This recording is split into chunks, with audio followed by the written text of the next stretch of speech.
Doing? It's going good. How are you? Good. Holiday was good. Yeah. Holiday was amazing. Looks like we're about to do some putting up the tree and all that today. Um, And yeah, so the last couple of days though has been good. Really ready to ramp up for 2020. right. Um, yeah, it's gonna be a lot of fun. Yeah, tell me about it. Yeah. Working. Oh But yeah, yeah, holiday was good. We've Cool. that's we've been what's had the up. tree up around here. I What'd you put say? so we've been had the tree up around here. I put that tree up like 2 weeks ago. Man, I know my wife. She's been on me now. We gotta, cause she wants me to get up on this ladder and put some lights up. I'm gonna keep on. I ain't getting up on no ladder. So now she's been getting these quotes, and I probably will hire somebody to do it. But I ain't getting up on no ladder to put no lights Yeah, up. She said, if you ain't gonna do it, fine. We'll hire somebody. yeah, You're gonna have to pay somebody. Right, you're gonna have to pay somebody. But look, we all know our strengths. For me, that strength is not getting up on no ladder, especially the peaks like Nah, it's not gonna happen. yeah. Cool. Hire experts. Right. Let's So kick it yeah, off. so I don't know what the topic of, how you guys want to do it. What do you normally do? I'm all flexible. I'm open. So generally, it's kind of like a bio show. So we'll talk about how you got started, talk about how you found success, talk about any tips you might have for the listeners, any problems that you've come across or any issues you've come across, and the lessons you learned from those. Hmm. Yeah. Um, It's just like a and conversation. yeah, that's pretty much Yeah, it. I'm all for conversation. So I'm good. I'm an open book. I'd love to share whatever I know, whatever I've learned, and yeah, help somebody else out. Yeah. A lot of people who have their own podcasts make good podcast guests because they understand the process. Right? So let's do it. Let's do it. This is the Todd Capital Millionaire podcast. This is episode 130. My name is Charles Oglesby, also known as Todd Millionaire or Todd Billy or Legend Billy, whatever day of the week it is. Founder and director of Todd Capital Investment Club. Also Todd Acquisitions, also Todd Capital Cuts. Been doing a lot of stuff over the last 2 years and plan to do a lot more. Make sure you leave us a rating or review. We like 5-star reviews. We like honest reviews, so help us get those out there. That helps us move up in the rankings. We move up in the rankings as you guys rate and review, so we appreciate those. Thank you for tuning in. The purpose of this podcast is to share the stories of successful African-American business owners and investors because we believe business and investing are the true keys to financial success and generational wealth. Also, welcome to the show co-host, Rashauna Scott. Can you say something for the people? Thanks for having me. Thanks for tuning in, guys. We have a very special guest for you today. A lot of our guests, they have phenomenal stories. So I'll just say that, and I'll let him go ahead and introduce himself, Mr. Casanova Brooks. Yeah, well, I'd say thank you to the listeners, and obviously thank you to both of you co-hosts for having me on here. I'm excited. I woke up this morning with the first thing on my mind that I had this conversation with you guys, so I'm ready to share. As far as my story, me and Rashauna, I think where we first got connected is we're both from South Side of Chicago. Are you from West Side? No, Southside. Are you from South Side as well? Okay. Outside. So that Chicago connection. So when I saw somebody like Rashauna that was out there that had been a staple in the community, not only as investing, but just being a leader, that was where I first, started to follow her movement. And for anybody who follows me pretty closely, they know that I do have a Dream Nation podcast. And Rashauna blessed me with being one of the first guests to come on. And it didn't really take, too much pleading or prying for her to come. So I was super grateful for that.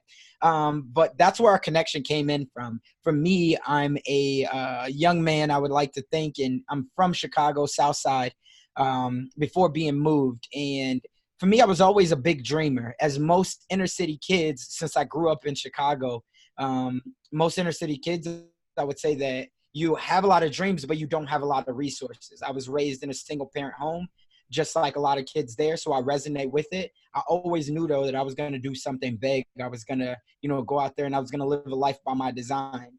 And so that's where it kind of all started for me, is understanding that if I wanted to really have the success that I believed that I was capable of having, I had to go out there, I had to get the information, and I had to put myself in a good environment. That didn't mean that I had to leave Chicago at the time, but I was so young when I did leave, it wasn't my choice. I was about 13 years old. So it wasn't my choice, but I still had these dreams. I still had these goals and ambitions.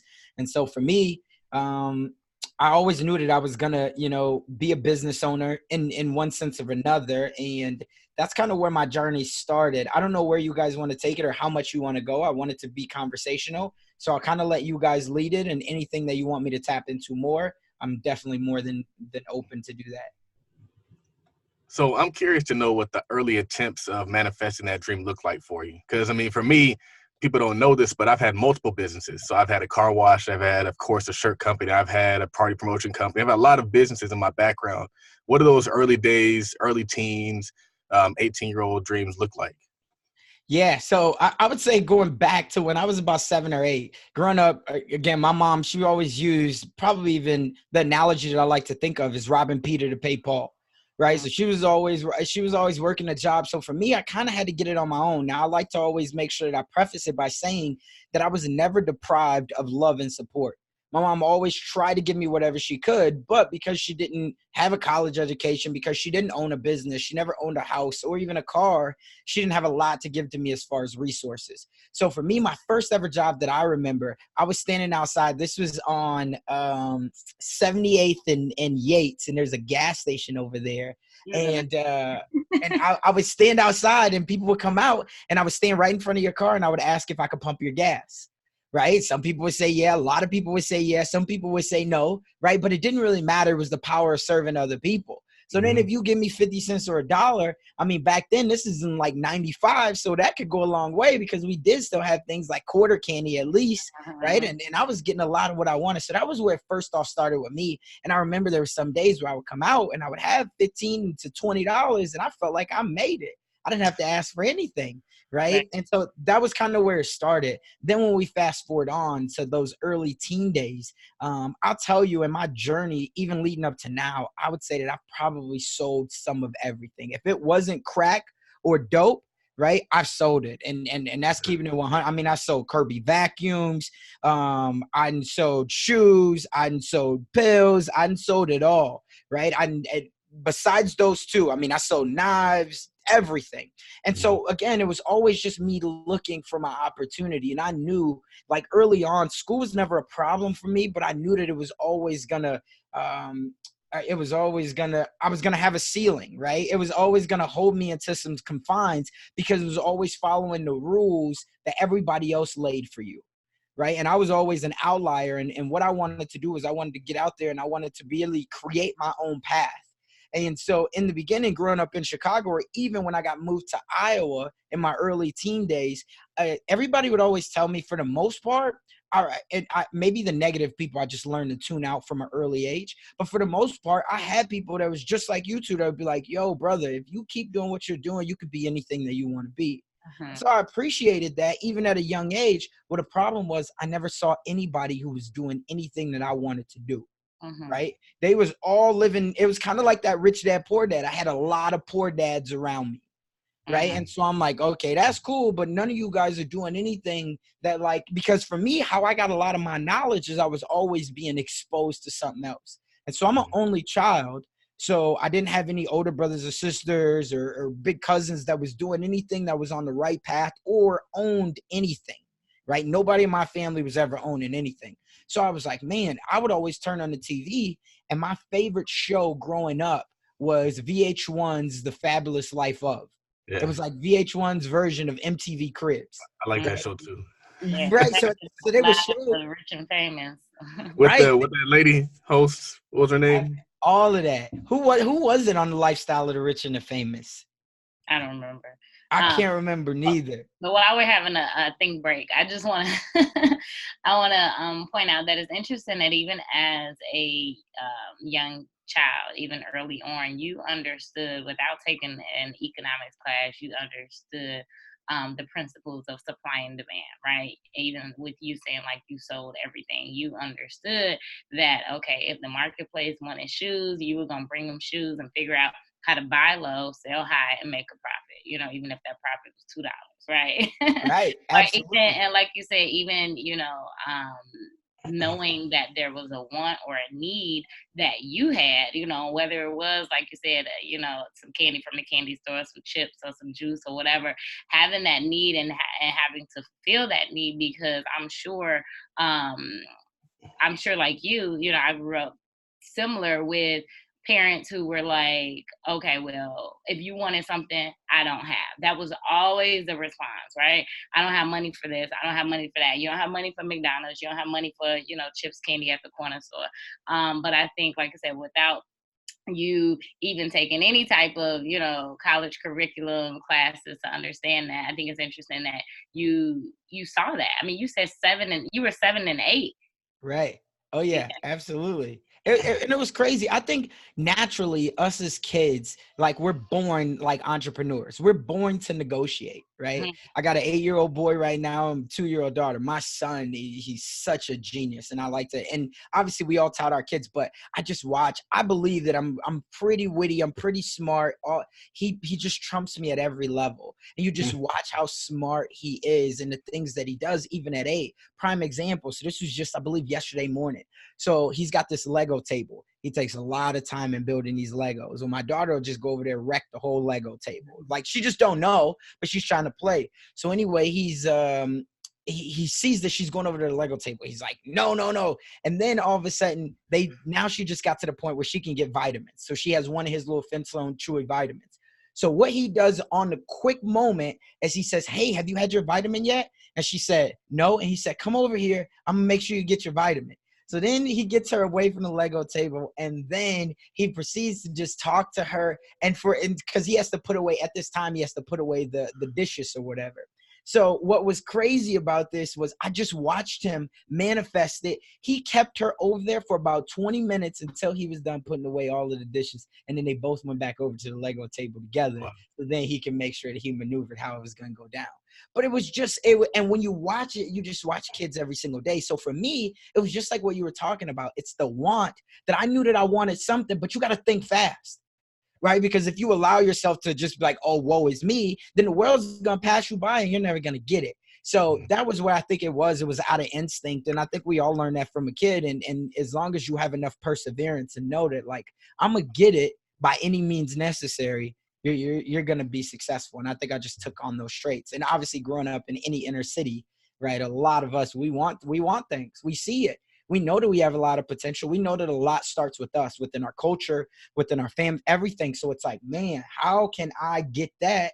And then now it's about trying to figure out some legal ways to do it. And the fortunate part is growing up in today's age, there's so much information out there that you can get it better than you ever have or faster than you ever have. Absolutely. Yeah. Absolutely. So that was kind of like my entrepreneurship in the beginning. But then I would say where it really took off for me was when a huge part of my journey that I used to not tell a lot, but then it started to become, it is my truth. So I started to tell a little bit more. But when I was 15, I was diagnosed with stage 4 lymphoma cancer. So it was all throughout my body. How I got diagnosed with it, basically I was transitioning from football to basketball. I found myself a couple days in the hallway. I couldn't breathe. And that was huge for me, because then I was like, okay, this is the first time that I'm really being challenged as a cancer patient to understand that life's not promised. Because when you're young and you're a kid, you think that, oh, I always got tomorrow. So after I was diagnosed, I wound up going to the University of Iowa, and I did 45 days in a hospital. Then when I got done with that, I had 2 years that I went through chemotherapy, and that really developed my perseverance, I would say. That developed my resilience for everything. And from there, because a lot of things I felt was taken from me, I really started to go after everything that I wanted. Right? It was no longer sitting back waiting for it to come to me.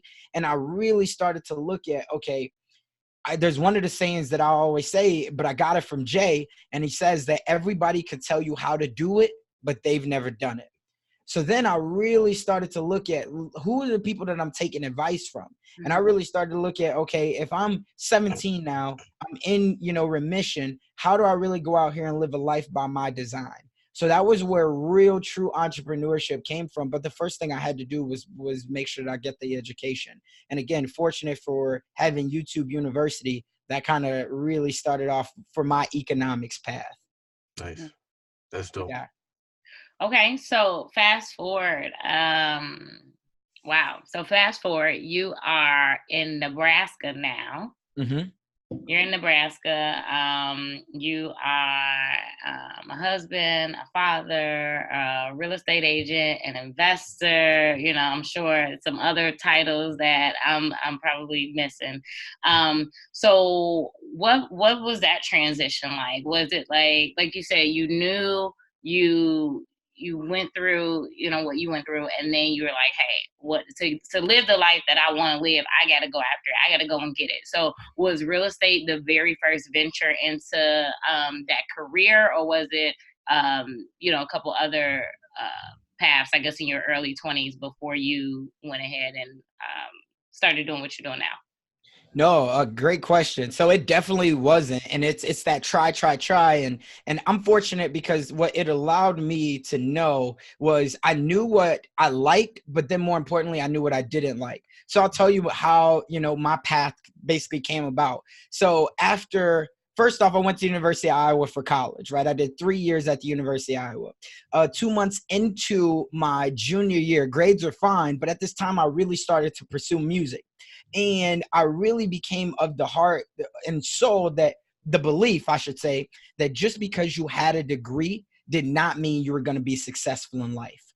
Right. So that was big for me. So what that meant was, since I was really trying to pursue music at this time, me and my homeboy, I wound up calling up my mom and grandma after we had just gotten enrolled into all our classes. School is just starting. And I call them up and I'm like, hey, I don't think this is what I want to do anymore.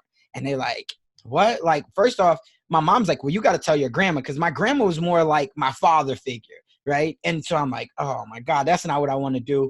So anyway, I wound up telling her. And then my parents, as they always have done, when I say my parents, I say my mom and grandma, they supported me. And they're like, okay, well, look, you come back home, you're going to get a job. Well, I wound up withdrawing from all of my classes, took all of the student loan money, took a Greyhound bus to go up to Milwaukee, Wisconsin, where I got a cousin who was big in the indie scene. So imagine he was like more like a Zero in Houston, right? Like he was that level. We had done songs with Boosie, Webby, all these people. So I remember calling him before we even withdrew from classes, like, yo, listen to me and my mans. We got basically a mixtape. I want you to hear it. And at this time, MySpace was booming. So I gave him the website. My MySpace website. He listens to it. He calls me back like a day or two later. He's like, yo, like, I'm gonna be honest, y'all high. He was like, but the problem is your production is He was like, you got to get into a real studio. We didn't have no real studio. So then we withdrew all that money. Me and my homeboy, we took the Greyhound, went up to Milwaukee, Wisconsin. We recorded, I want to say like 4 or 5 tracks in that professional studio. Then we went back to Sioux City, Iowa, where I was living at the time, and where my parents had moved me to. And I started to really hustle. So what that meant along that journey, this was crazy because it was before drop shipping got big, but I wound up going to Alibaba and I found me a guy because we had a clothing line as well, and it was called G-Fly, and it stood for Grandeur Fly. And I still got the shirts, the hats, everything downstairs in my basement now. But I wound up finding a manufacturer for that, and he made the shirts or whatever. I wound up borrowing from my buddy who was military at the time. He gave me like $350, and then I was going to pay him back as we sold the shirts. So I got all these shirts, and then I was going to basically sell them out of the trunk of the car because I knew Luda did it, and other people were selling their demos, their mixtapes. So that was the path that I was going to go on. And then we got back, and basically life starts to happen to you at that point, right? I got to get a real job, things like that. And my homeboy, he's doing his own thing. So it's like, all right, whatever. So we basically wound up going our separate ways. I keep the clothing. I at least make enough money to pay my homeboy back, who had gave me the $350. And then from there, I got my first real job, I would say, and that was serving tables at a restaurant. It was like a mid-level restaurant, right? Not too high and not too low. And from there is where my mindset really started to shift. So what do I mean by that? I really understood the power of serving other people, because you would come into my restaurant, this restaurant that I was working at, on a Thursday night or even a Saturday night, it doesn't really matter. And I would say, hey, Miss Rashauna, how are you doing? Just making small talk. You're like, I'm good. I'm like, oh, cool. I'm like, y'all waiting on the table? And you in there with your family, your friends? You're like, yeah, actually, we waiting on that table in your section. And after a while, and I started to get so many regulars, and it started to dawn on me quickly that, yo, she You know, Todd Charles, he could have went anywhere in the city, but more importantly, he came to this restaurant that I was working at. And even crazier than that, he chose to wait in a time where we got instant gratification. We all want it now. He chose to wait on the table in my section because he knew that I was going to serve him, because she knew that I was going to take care of her. So that was big for my mindset. And I'm like, oh, okay. So now I'm serving tables. Everything's good. Son's just born. He's about 1 year old. Well, I'd had a GM of a pretty big car dealership in Sioux City. I'd had him and his family in my stable a couple of times, and they became like regulars. So when I go in to buy my first car, it's like a little Kia Forte. And I'm buying it from my homeboy, and he comes back to the table and he's like, yo, you know, Justin's the GM. And I'm like, yeah. He's like, he wants to know if you got any interest in selling cars. And I look at Julie, she's sitting right next to me. And I'm like, nah, because all I knew was use sleazy car salesman, right? I know my parents never owned a car. I don't know how to drive a stick, nothing. So I'm like, nah, I'm good on that. Was all sales managers are, he was real persistent. So he winds up getting me in there. And he's like, yo, what's your goals? And I'm like, man, to be honest with you, all I know is I want to make six figures. I want to make 100,000 in a calendar year. They're like, well, how much did you make at the restaurant last year? I'm like, well, man, I made about like 45,000. I was one of the top servers, but I was getting cash tips, so I didn't have to claim none of that. I could pick up, drop shifts whenever I wanted to. So I felt like I was doing good. He like, yo, you see these three guys outside of my glass office? I look back and I see him. He like, all three of those guys made over 90 grand last year, two of which made over 110. The only guy who didn't, he was a year younger than me, just went to a different high school, but we knew of each other. So now he's hit my hot buttons, right? Now I'm like, okay. So that's he's like, right? So he like, yo, I'm not saying you're going to come in and make 100 grand. He's like, but I know potential when I see it. So long story short, he got me to come to selling cars. Within 6 months, I got car salesman of the month, 2 months in a row. Just came off my first 10K month. So now it's like, okay, things are changing for me. Like I could see it. Well, around the same time, I get recruited to go do network marketing Amway, right? And it was by my 7th grade football coach. And so how they got me, and really what I quickly learned was that network marketing Amway was not for me. But the values and the personal development that I got exposed to was crazy, right? And it was the first time I got exposed to Richest Man in Babylon, Go for No, Rich Dad, Poor Dad, all of these things. So I'm like, yo. So what that taught me really as I'm selling cars was that I was trading my time for money. I couldn't sell a car if I wasn't at the dealership. Right. So I'm like, okay, so I see where this is going. I got to get up out of here. So then they had a big congregation down here in Omaha where they was always meeting at. And they like, yo, Casanova, you got to get up out of selling cars. Come down here. We'll help you get a 9-to-5 job where you can get a lot of your time off. And then when you're not working at that 9-to-5, you'll build your business. So I'm like, all right, cool. So then I wound up taking a job. I was told that it was supposed to take like 2 to 3 weeks before I got hired. I got hired on the spot. About 72 hours later, they flew me down to Dallas, Texas, where I was going to do the training. Now, keep in mind, we still live back in Sioux City. So my friends moved my wife and my son down here to Omaha while I'm in Dallas, Texas, doing this training. And we got no family, no friends, no nothing down here. We just going to make it work, right? So I did that. Within 9 months, this was inside sales of being a digital marketing consultant for a company called Dex. You might know Dex. It's like the telephone directory, DEX. Like Yellow Pages, Dex. Yeah. You probably know. I mean, they're all over the country. So I did that. Now, Dex hired me on because they were losing so many customers out of the Yellow Pages that they were trying to figure out how they can bundle them a website and keep their customers on. So within 9 months, I wound up finishing number 8 in the entire company doing that. And then what that taught me, though, working in the corporate space, is that everybody could tell you no, but nobody could tell you yes. Right. So they had me leading all these emerging leader programs, all these other things. But I'm like, yo, I made more money than all these managers and directors. Like, yo, I want to try my hand at management. They're like, Casanova, we don't have that position open right now, but just keep doing it. So I'm like, I see where this is going.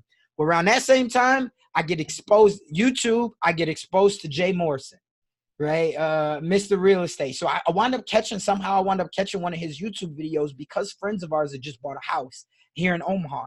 And then the gal was like, hey, you'd be great at real estate. You should try it. And my wife's like, Julie, she's like, yo, like he talks about real estate. I tell him all the time, but he never listens to me. And I'm like, but that's not it. I don't know nothing about real estate. Like, you want me to just go full turkey, cold commission?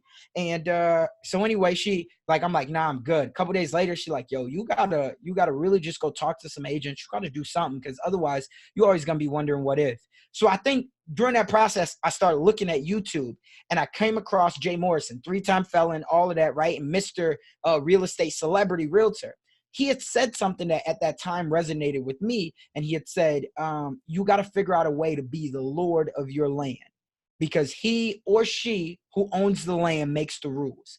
And I was like, yo, well, shit, how am I going to figure out how to be the Lord of my land? Well, I looked at his trajectory, and he had started out and he was a celebrity realtor, right? So I was like, yo, I don't know nothing about owning real estate, but I do know how to help people basically build relationships, help people buy, sell, and invest in the real estate. And then I'll use my commissions, build relationships both in the business and outside.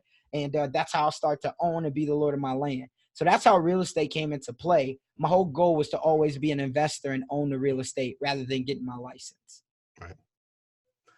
A lot of quality in there. Yeah. I try to make it as condensed as possible as I could. There's a lot of good principles in there. One of them that I liked a lot was just the service aspect. And one of the things I kind of tell people is, like, if you're trying to start a business with no money, just get into the service industry, and you can get out there, you can help people, you can serve people. And the crazy part about it is it's like a biblical principle. Like, service is really big in the Bible. And they always talk about, like, blessings follow service, and never realize, like, maybe the blessings can follow your business. As your business serves more and more and more and more people, then you're more blessed. The other thing that I liked about that is that you have to dominate where you are. And as you were dominating where you are, it opened up doors for other opportunities. And so a lot of really strong principles in there. Unfortunately, my audio went out for that last little snippet from the beginning of where you started talking about Jay Morrison to where you kind of ended. So I didn't get a chance to really hear that part, but Rashauna heard it. So can you ask him a question that kind of stems from that? Okay.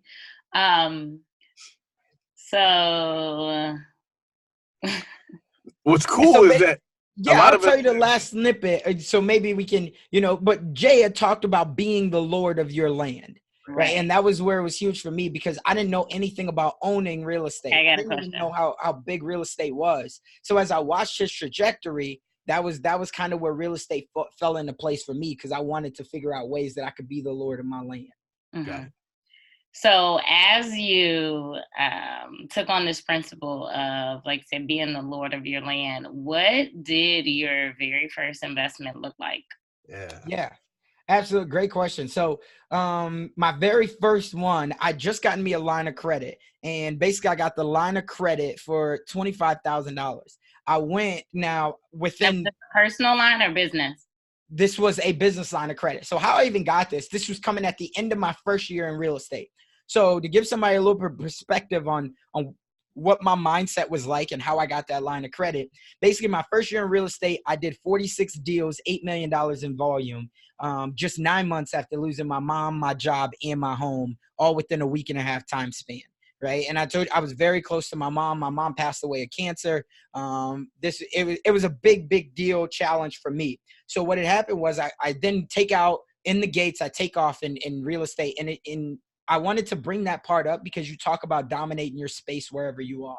Right. And that's a real big deal, because for me, being in a brand new city, no family, no friends, no church group, I didn't know. And anybody who knows Nebraska or even Omaha, Nebraska, while to let people know there are Black people in Omaha and in Nebraska, but it's being honest with you, it's definitely dominated by old money, by old principles. Right. We have not started to really become forward thinking, not as we want to. So for me, I looked at it not as a crutch to say, oh my God, I can't be successful here, because very few that look like me are. I looked at it as an opportunity to say that there was somebody that's done it before. And even if not, I know that I can do it. So I bet on myself. So after I did this, I was starting to really make a name for myself, obviously doing these 46 deals in my first year in real estate.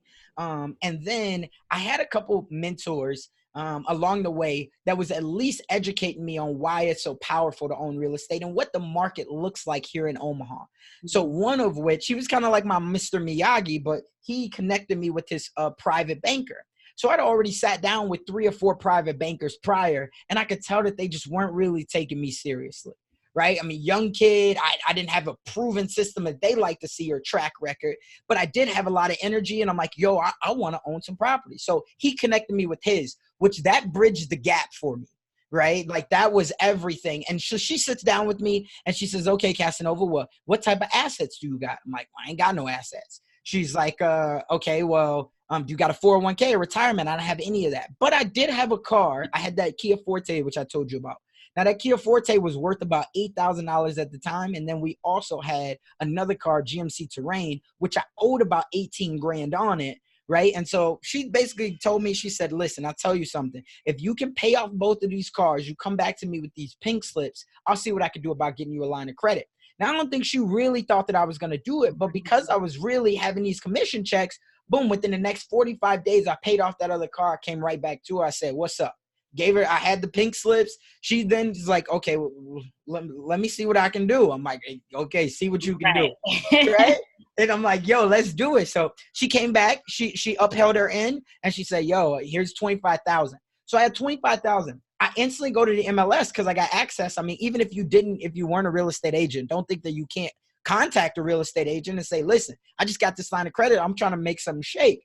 So I went to the MLS, found a property. This property was listed for $30,000. It was a 3-bedroom, 1 bath, right around Creighton University. If you all know the Midwest or Omaha, big university. So Nobody I wanted knows Omaha. What's up? I said nobody knows Omaha. just you. Listen, you know Belly?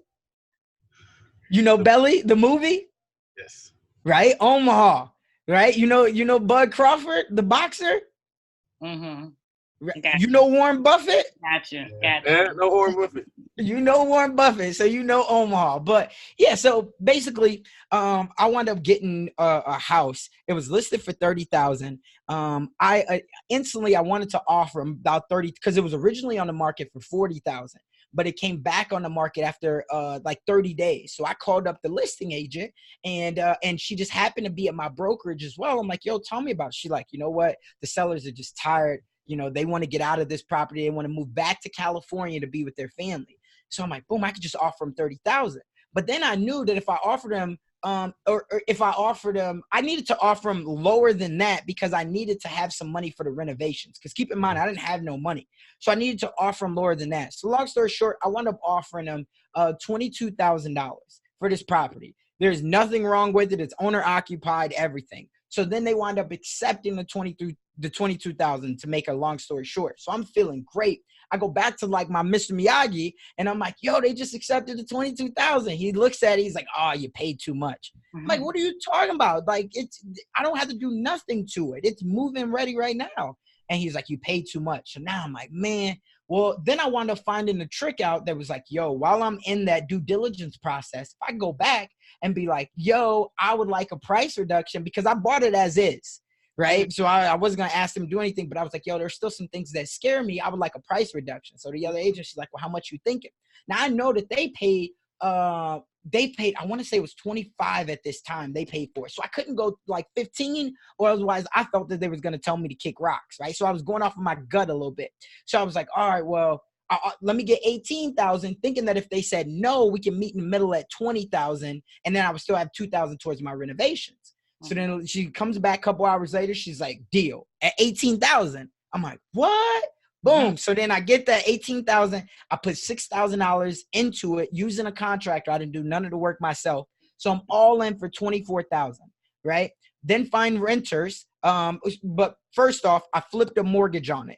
So after we closed on it, I needed to free up my line of credit. So I flipped a mortgage on it, right? I was all in for the 24,000. Put the mortgage on it. My mortgage payment on it was, I think, around like $297. Then we go to rent it out. How much do you think I rented for? $800. $945. Wow. Right? So it was boom. But then I also do a internal evaluation on it, that's like the bank's smaller form of an appraisal. Not getting a full third-party appraisal. How much you think it comes out for? 75. I wish. At the time, it's more than 75 now, but at the time it was 65, right? Which was huge though, because what? I didn't use any of my own money. Instant equity. instant equity. So I created $41,000 in equity, and I was cash flowing right around like $600 a month, which is great. We still own that property right now. So that was 4 years ago, and it's been great. We keep it. Now I rent that out at $975, and we did a third-party evaluation on it again, and now it came out at $95,000. Wow. So it's good. So that was how my first property went down, and I basically used the Burr method, right? Because that allowed me to leverage. Then I did a flip after that. Then I bought more property, so it was good. Right. So you did, man. What's really cool about, what I was gonna say is that when you buy a property from somebody, yeah, they paid $25,000, but they've likely paid down the mortgage substantially. And so to value your offer at what you think they owe might actually not be getting you the best deal, even though it worked out for you in the end. Like, you probably could have offered even lower. They probably didn't have any money in the deal at all. They probably just wanted to walk away. You could have paid like 10, whatever for it. Right. But what's really cool about your, can you talk about this? Because we've had people on the show who that first deal kind of set them up to do everything. So you went from no money to 40 grand in equity. Where did you go from there? Yeah, so from there, we was hooked on it. So basically, I set up, me being a real estate agent, I could set up my wife and I on automatic searches. Mm-hmm. So I knew what I was looking for, and I wanted to be in the opportunity zone areas, right? Because for me, one thing I learned early on, 2 principles. One, you fall in love with the deal, not with the property. Right. So many people, they look at a property and they're like, oh, this is a 3-bedroom, 2, but the deal's not really that good. And the second principle is cash flow is everything. Right. And it didn't matter, even if the market crashed again the day after I bought my property, if I didn't need to sell that day, I could hold on to it, because over time, we know that real estate and land will always appreciate over time. So that was my big thing. I always wanted to make sure that I was investing for cash flow, and the appreciation was just on top. And that was just a principle that I learned.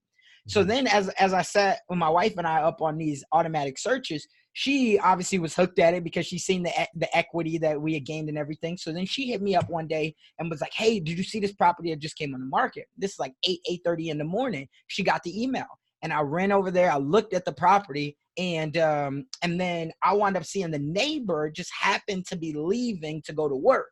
Now, this property at the time was listed for around $60,000, and this neighbor just happens to be going to work. So I'm instantly always looking at how much can I rent it out for, right? Because I got my commissions that's doing all the legwork for me to pay my bills. So for me, I'm only looking for cash flow and how much can I rent it out for long term. So the neighbor comes out and I'm like, hey, can I ask you, like, you rent this property? Like, nah, I actually own.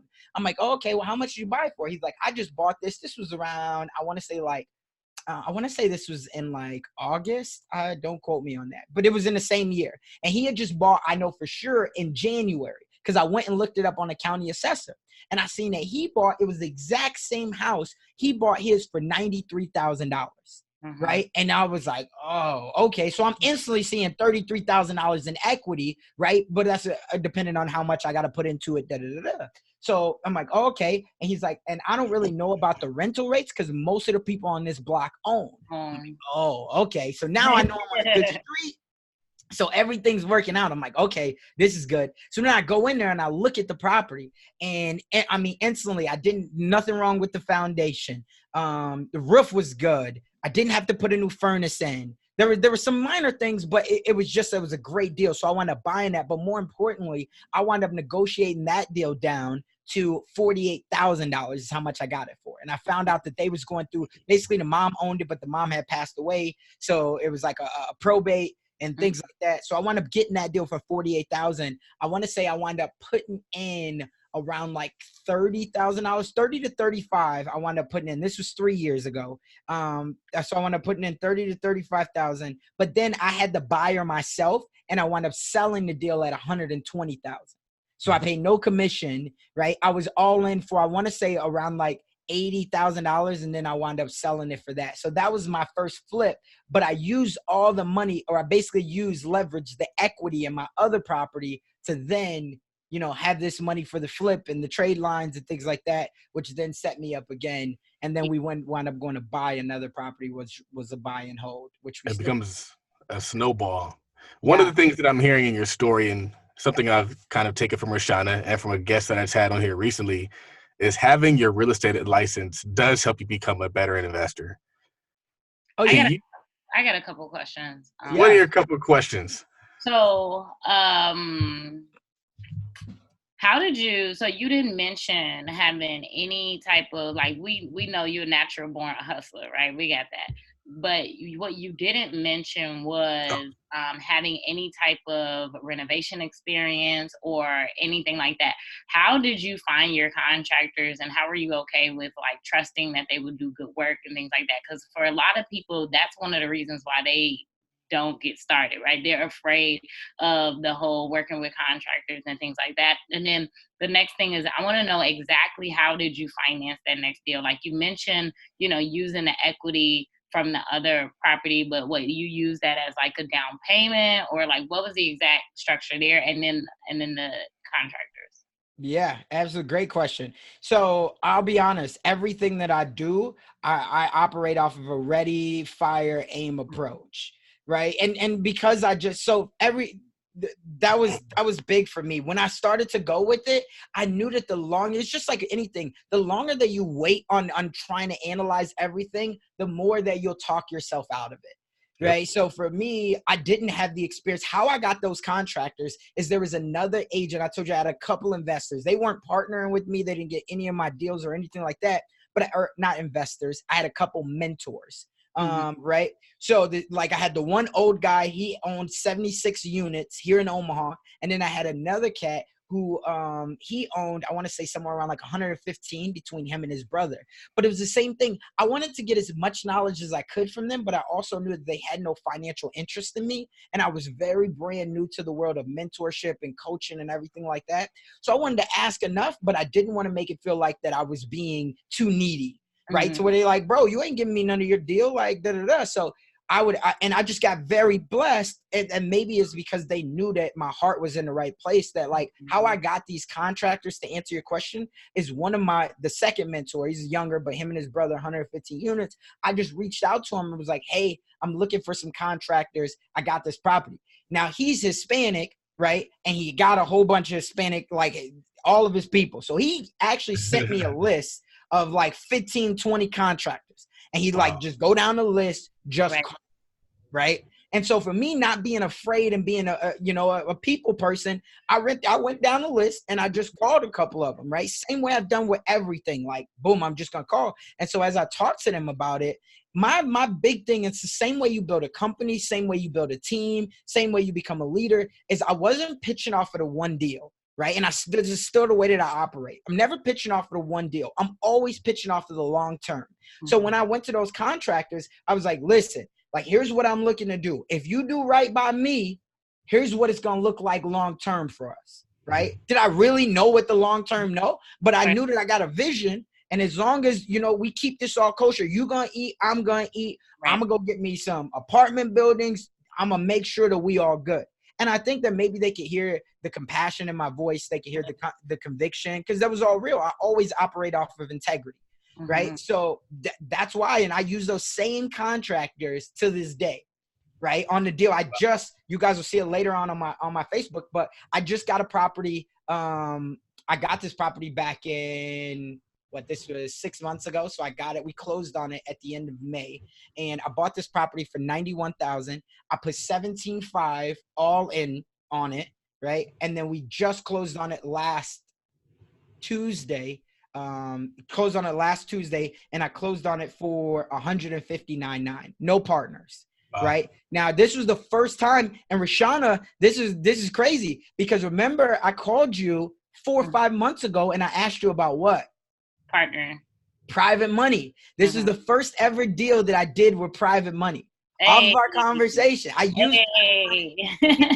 Remember, I was asking like, "Yo, the 8%, is it like flat fee, all that, right?" And again, I didn't know how Rashauna would respond to it. I just reached out. My heart's in a good place. I'm like, "Yo, I want to make this work." She gave me her best of advice, right? And I did that with 2 or 3 other people. And I just, at the end, I had to take some action. So there's the guy who was a past client of mine. I know he got super deep pockets. I made sure all my money, my numbers was lined up.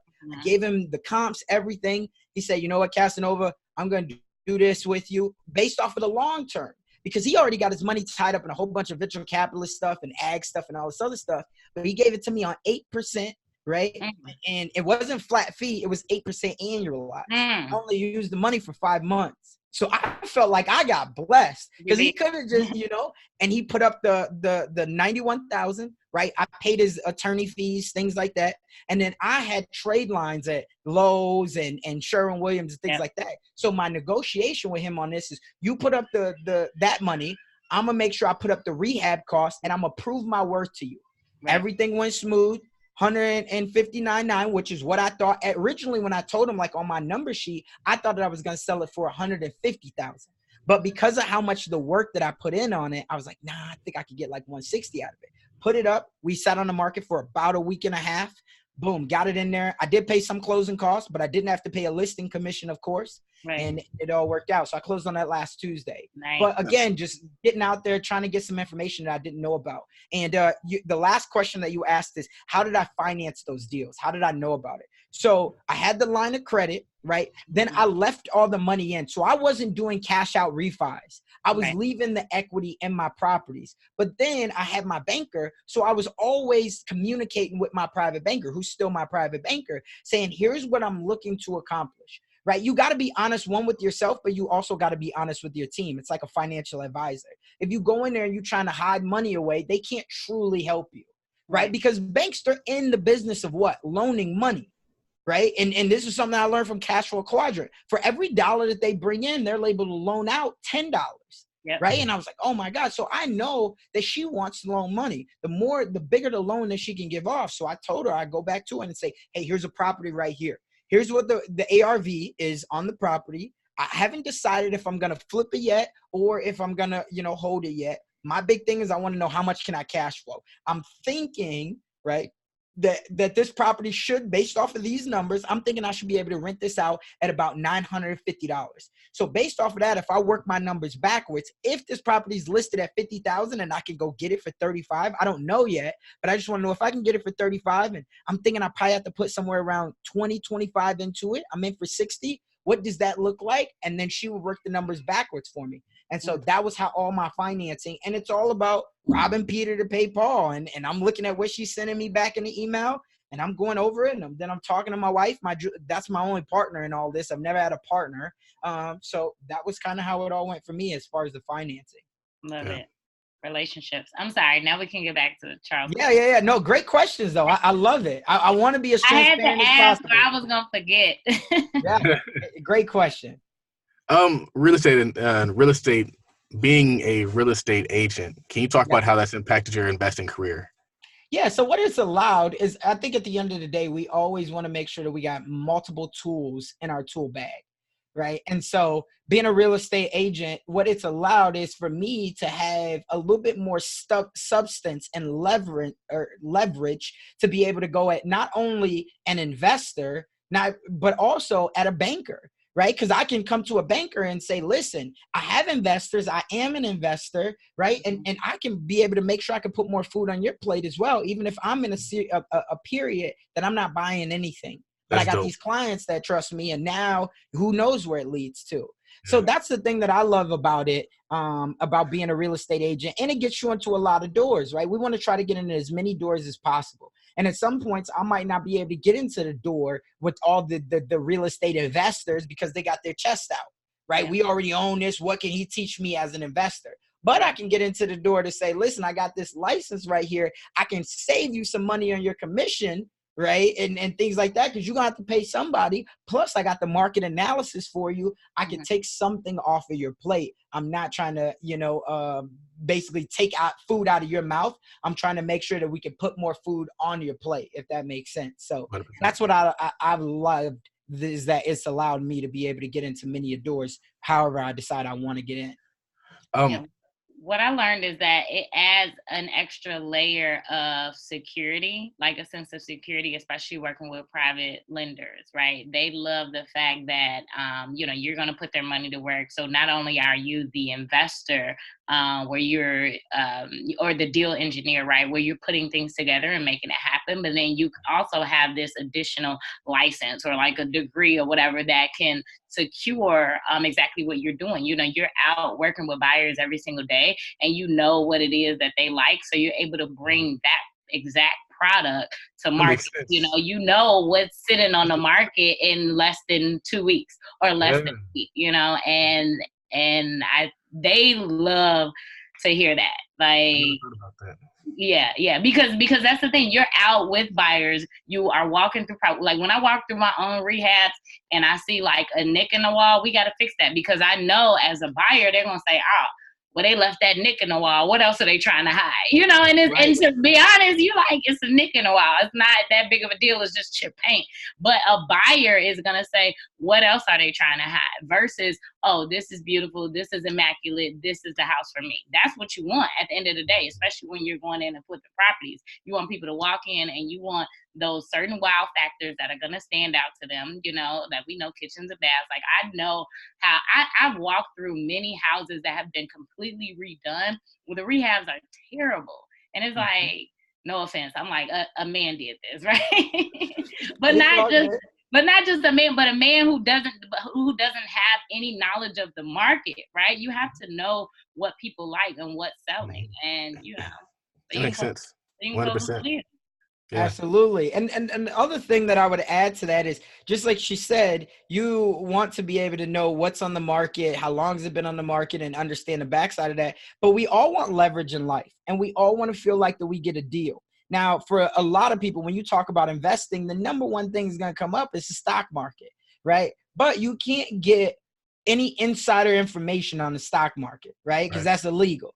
But in real estate, if I know that the deal is coming up, if I know that it's probate, if I know that they just want to you can get all of the insider information. So when you go to a private lender or a private investor and you got those other things that they might not be able to get other way, and it's perfectly legal ballgame, they love you for that.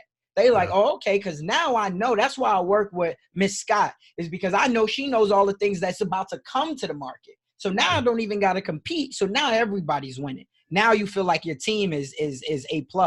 And so so that's having a license as well. People start to tell you those things. Hey, my aunt, that's how I got this property for the $91,000. It was a financial advisor who's trying to get my business, right? And I love her and she will get my business. But she reached out to me and she was like, hey, I got these clients. This guy's looking to sell his property. I wanted to see if you can meet with them about listing it. So then I go meet with them about listing it, and I see that it's super dated. You guys will see it in the pictures, but it's super dated. This is mine. What'd you say? You're like, I'm keeping this one. Oh yeah, absolutely. And so I disclosed, obviously they knew that I was an agent. Yeah, but I was like, listen, we got two options. One, we can list it as is. We can put it on the market, but here's about what you're going to get for it. Plus, most likely an investor's probably going to be the one who comes and buy it. So you know that they're probably not giving you full price on it. Just being completely honest. And then I said, or number two is I can buy this from you, right? You don't have to pay a commission, this and that. I gave them a couple days to think about it. They called me back the very next morning. The daughter was like, hey, my dad wants to take you up on the offer for you to buy it. Boom. And that was how it went.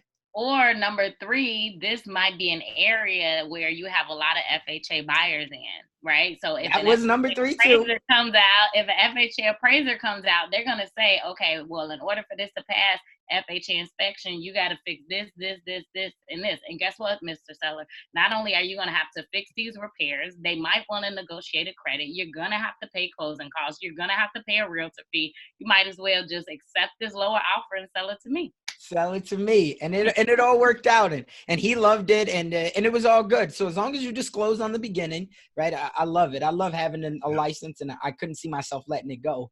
Because just like you said, you add another layer of security and you just get in a lot more doors. Yeah. So in every job you've been in, you've been a high achiever. Can you talk about how you've been able to do that? Maybe some principles that you live by that allow you to achieve at that level? Yeah, absolutely.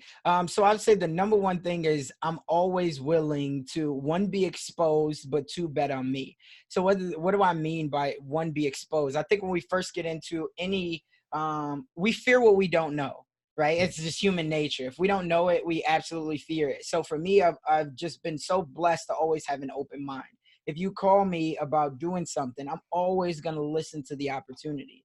And especially for us as African Americans, Black people, we got to be more open-minded, because a lot of the times we lose out on the opportunity cost more than we lose out on the failure or the money that we spent and things like that. It's true.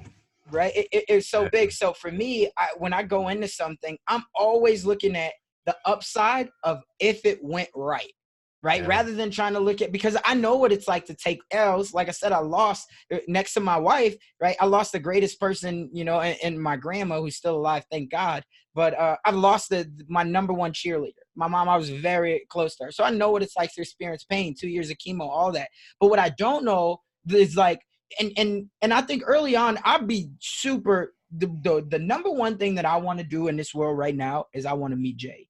Right. And it's going to happen in the next 2 years. Watch what I tell you. It will happen. We watched this brother, right, go from $100,000 to $1 billion, right, for his worth and his valuation in 20 years.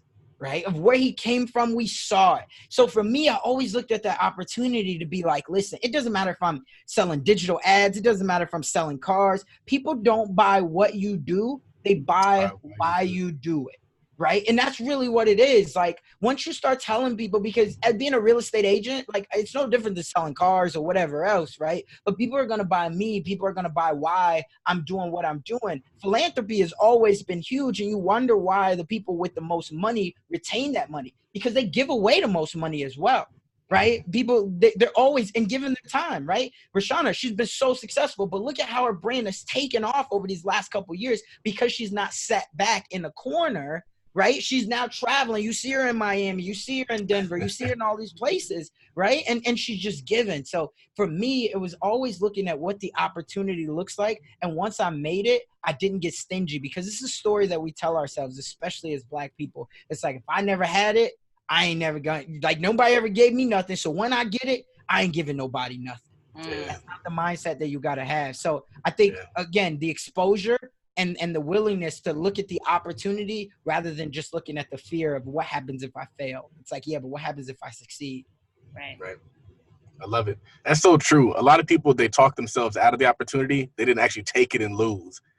Man, everybody can tell you how to do it, man. But they've never done it. And it's so big, right? And you see the shirt, like, evolve. We have to evolve. And, you know, obviously another big thing, and what I'm so proud of is, yes, I've had a trajectory of always betting on myself. But one of my biggest accomplishments, aside from my kids, is being able to really have an open mind to supporting my wife. So I'll tell you, again, just always being transparent. We went through, first off, with both of our kids, it took us 2 years to have them without going into too deep into it, right? 2 years to have both of our kids, but they both came naturally. We looked at adoption. We looked at everything, right? And then basically we went through a time about, 7 months ago, where basically, without it being my wife's choice, we're no longer able to have children, right? She went through a surgery. We're no longer able to have children. Now, obviously, for any woman, this becomes a very devastating factor when it's no longer your choice, right?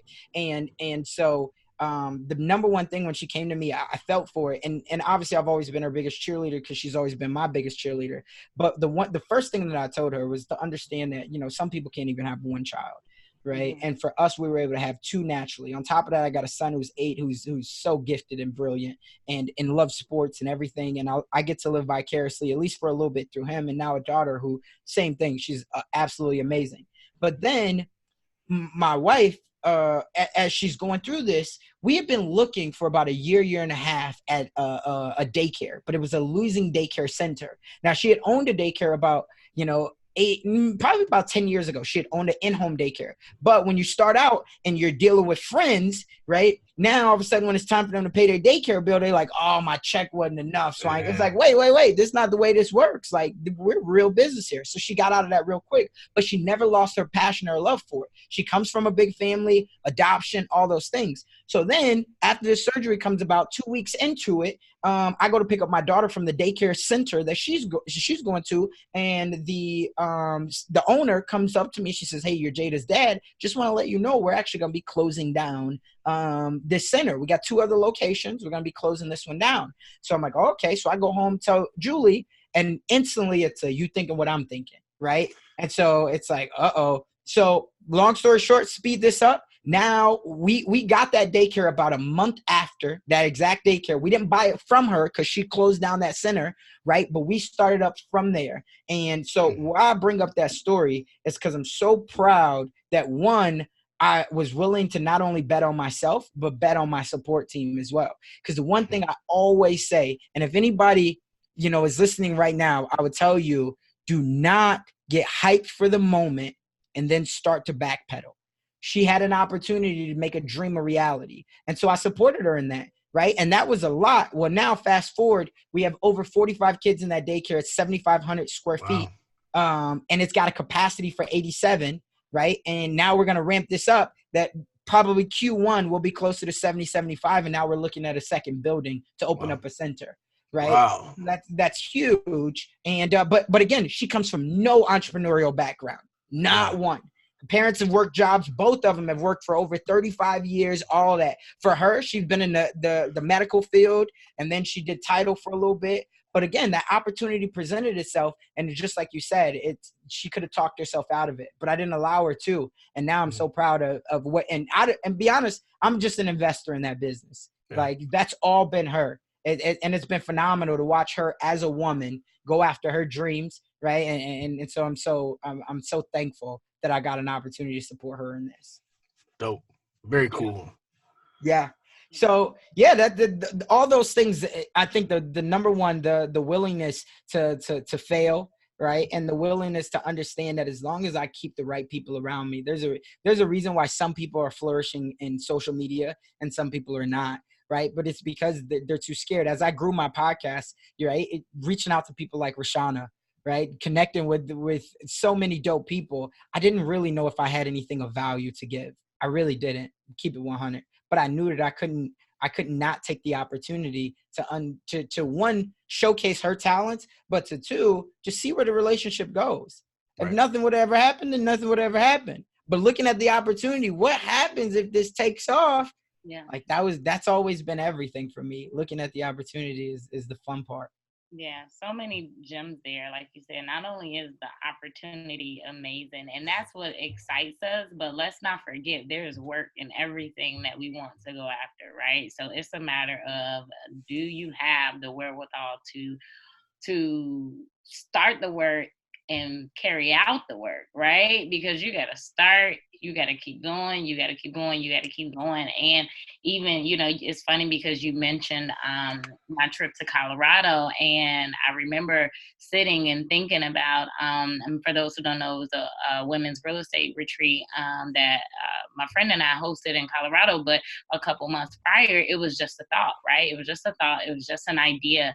And then we fast forward, had an amazing, life-changing weekend. Like, one of the ladies was crying. She didn't want to go home, and just to see what you can create if you are crazy enough to believe that you can do it. And, and to think that you can complete it successfully, and whether or not it's successful or not, like, you still go through and you complete it. Cause I don't want to sit here. We live in a world of highlight reels, right? But it is not all highlights. Life is not just about the highlights. So even if that's what people choose to showcase or display, you can't fault them for that. Like, oh, this person only shows their highlights. Like, you can't fault anybody for that. You just have to keep in mind that you're running your own race, and you're going to have those ups and downs and those highs and those lows. But as long as you keep going, you're going to find that win.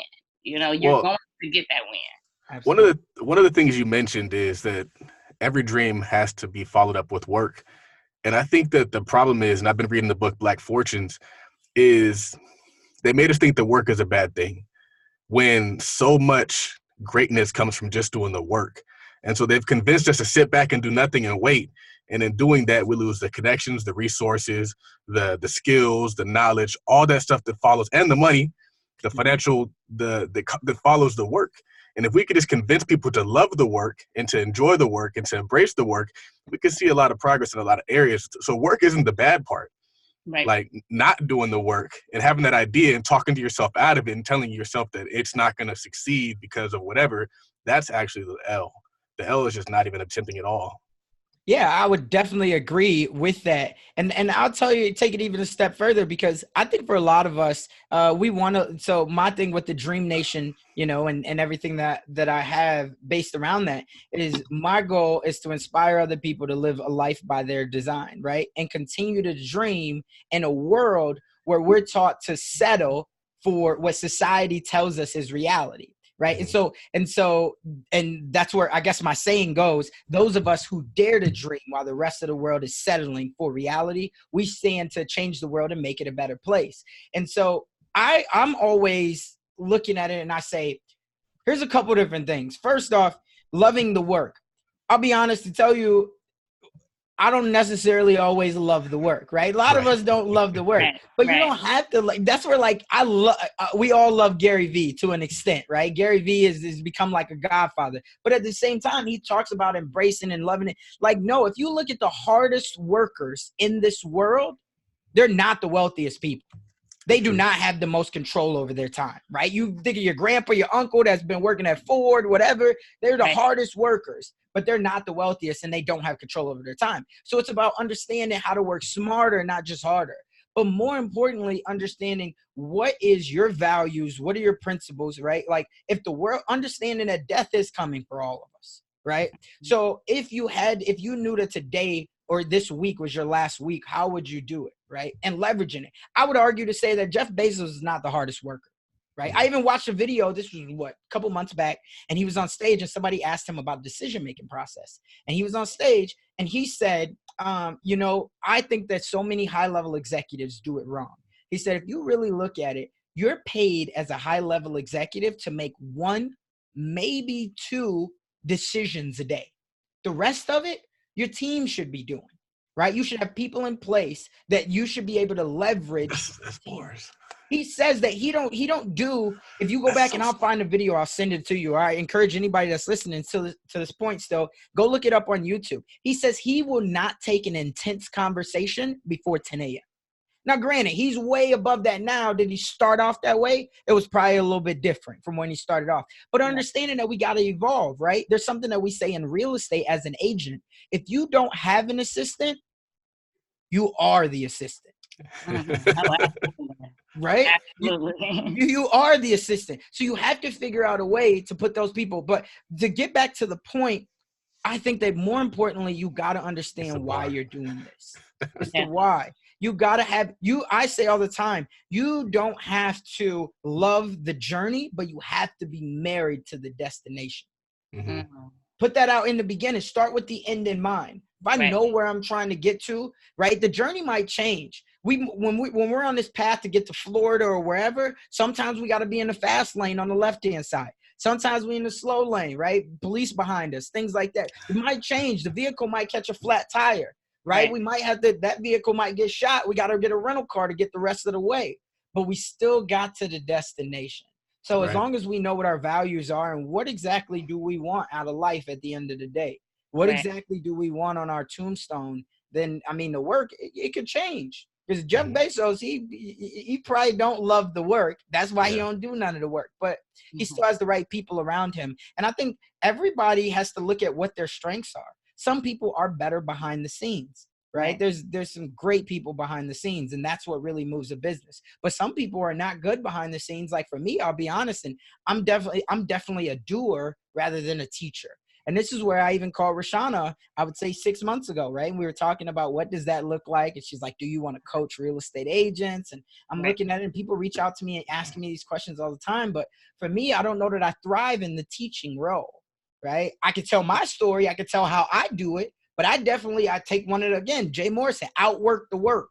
I'm definitely willing to outwork the work. But when it comes time for teaching people, so many people, I'm like, okay, let's go. And they're like, well, wait, I need more questions answered. I'm like, I'm out. Right. And that's not good because you got to simplify it. And I say things and, even my wife, she'll get on me and be like, yo, like you left out, you got somebody from A to M, but you left out D, E, F, G. And I'm like, well, how don't they know? You're ready, fire, aim. And I think, I think there's a fine line because so many people think that there's one path to, right, to the destination. Mm-hmm. But you pointed out some really great points because, like you said, you don't necessarily have to love the work. But what are you doing in that waiting period, right? Are you getting involved with personal development? Are you educating yourself for where you want to go, right? Like you might be flipping burgers at Burger King, but your dreams and your aspirations are to be whatever, whatever it is you want to be, right? Much more than that. But your current situation requires that you get up and you go flip these burgers, regardless of how you're feeling today, right? Yeah. But what are you doing in the interim, right? Like, what are you doing? We all got the same 24 hours in a day.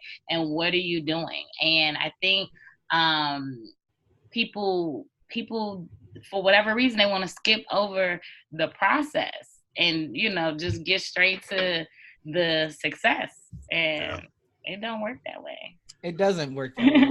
It's definitely somebody's got to do the work, right? And that's where it comes for you being a genius. And again, we always quote back these greats, but when Jay, and I'm sure Charles Ty, you've heard this. When Jay was talking about, we're already born entrepreneurs, right? You don't have to have the credit. You don't have to, but you have to put a team of people around you, and working with private capital, right? If you're not the one out there hitting the hammer, you got to put somebody out there that's going to use the hammer, right? And so that's what it is. And I heard something that was really great, and this came from my man David Shands, right? Sleep is for Suckers. But he said that he had learned if you don't know how to build a team, that probably means that you need to go be on a team.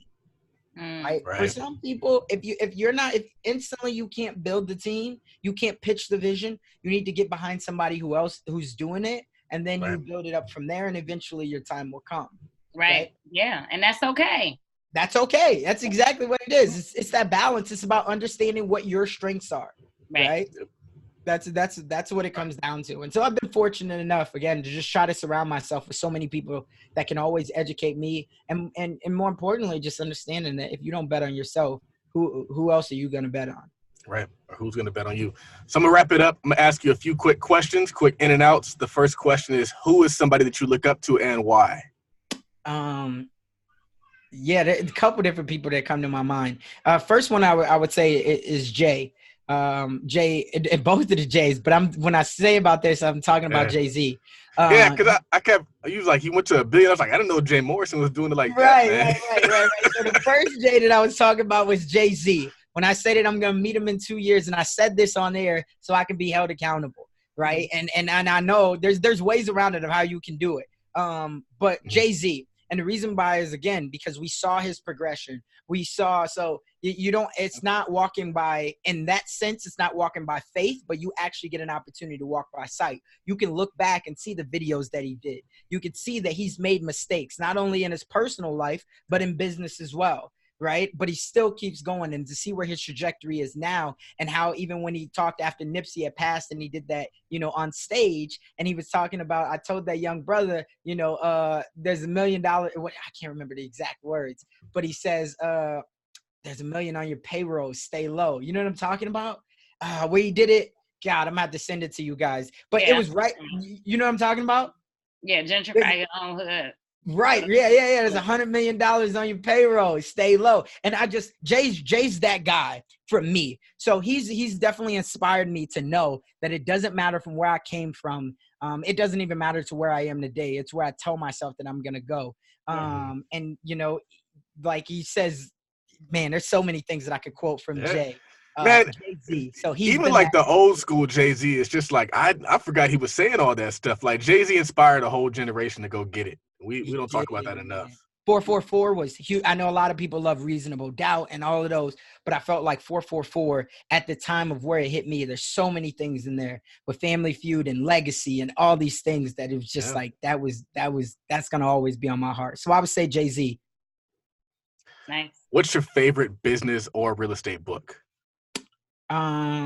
I say Rich Dad Poor Dad, even though it's very cliche, but because it really did change my mindset on everything. Right. Like I said, it taught me that I couldn't sell a car if I wasn't at the dealership.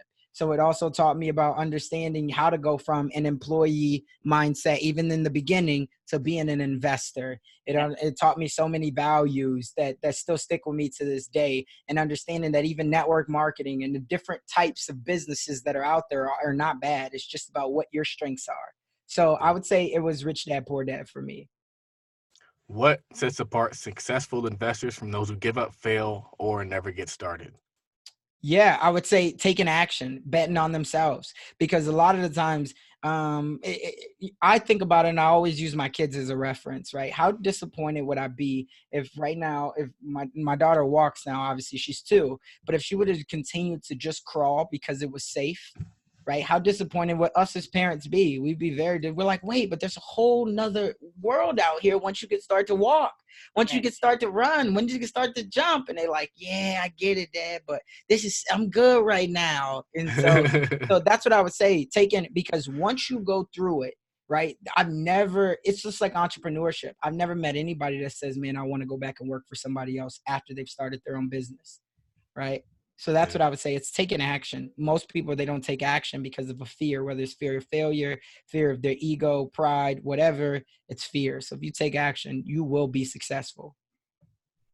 And the last question is, what does wealth mean to you? Wealth means being able to create a life by my design. And so what do I mean by that? It means that, yes, you have to be able to save, you have to be able to give, but more importantly, you have to be able to empower. At the end of the day, here's something that I'll leave you guys with. And this was a story that I heard about Warren Buffett. And this was when I first got into real estate in my first year.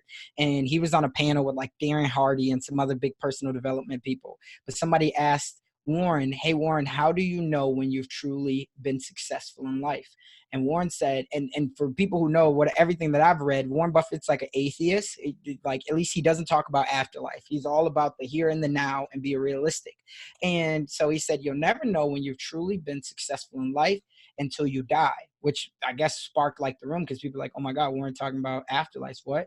And he's like, you'll never know until you die and you see how many people come to your funeral.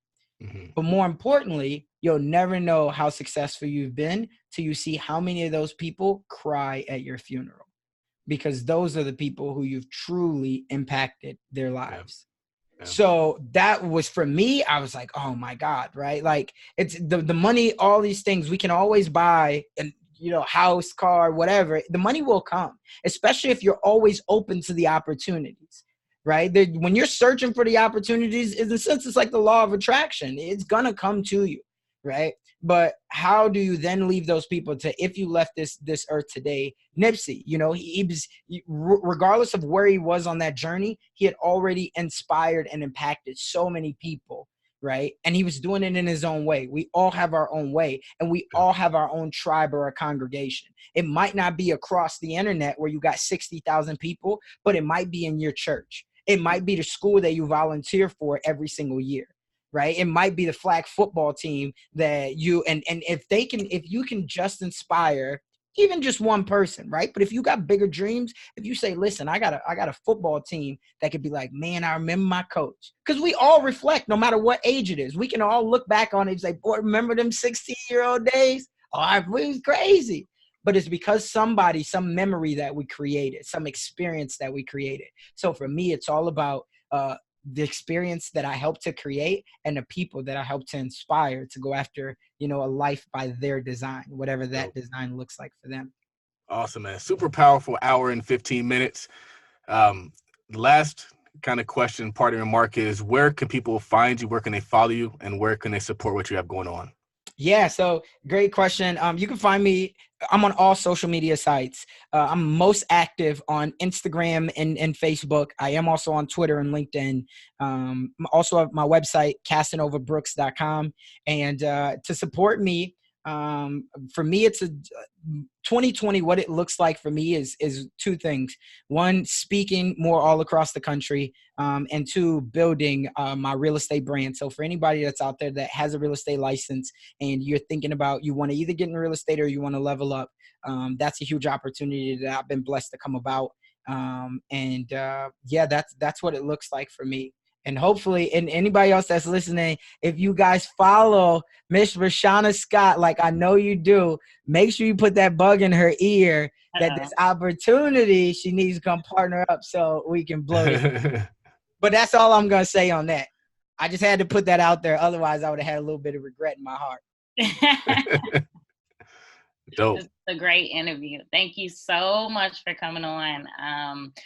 So many people, I'm sure, are going to walk away from listening to this being inspired. I'm inspired. I'm like, man, I need to set my search back up on the MLS because, you know, they expire after 120 days. Yeah. I'm like, I need to set my search back up and, you know, and get back to the grind. I mean, I'm always grinding, but, you know. Right. But it's about, you know, living a life by your design, making sure that these experiences that you have created, right, that you're putting it on for other women, right, and us really understanding at the end of the day, our stories are not for us, right? Our stories are for other people. And so you've already impacted so many lives. Same thing, Charles, you've already impacted so many lives. So keep doing what you guys are doing, and I'm blessed to be able to be on here, and hopefully somebody takes at least one nugget away, because that means all of our times was well worth it. Absolutely. Yeah. And on that note, let the church say amen. Amen. So for episode 100, what's up? I was gonna say episode 130. Charles Oglesby, Rashauna Scott, Casanova Brooks, signing off.